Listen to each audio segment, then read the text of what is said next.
My name is Shamika Goddard, and I'm a student at Union Theological Seminary. I was diagnosed with bipolar 1 disorder in 2007, and I have spent most of my life dealing with depression or bipolar in one way or another. When I was a teenager, I dealt a lot with depression, so I would put on this face like I was always upbeat and outgoing, but on the inside I was really withdrawn, and I felt like I didn't have a lot to live for. My life has changed tremendously since being diagnosed with bipolar disorder. I think that my life got derailed, essentially, but I know that because of my bipolar disorder, I know myself a lot more than I would have otherwise. I was often thinking that my life was over at 16, and since then I've often found comfort in looking back on my life and saying that if I had ended my life then, I wouldn't have experienced all of these other things.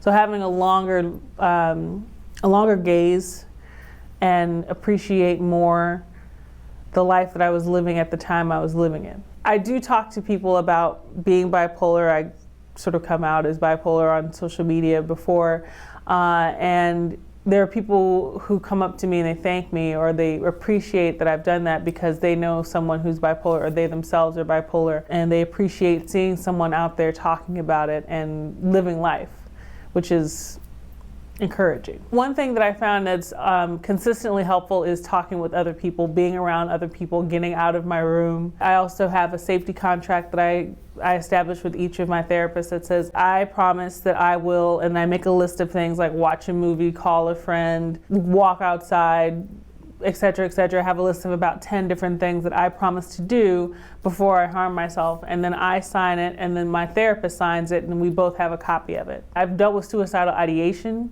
a lot, which is like thoughts that it would be better if I died, or things would be easier if I died, and it's really frustrating when those thoughts come. So having a list of things that I can do is really helpful in overcoming them. So I would want people to know that if you have bipolar, or if you have depression or schizophrenia or PTSD or any other mental illness, you're still a person, you're still you. And the best way to support people like that is just to be a good friend, to be a good mother, sister, brother, whoever you are to that person.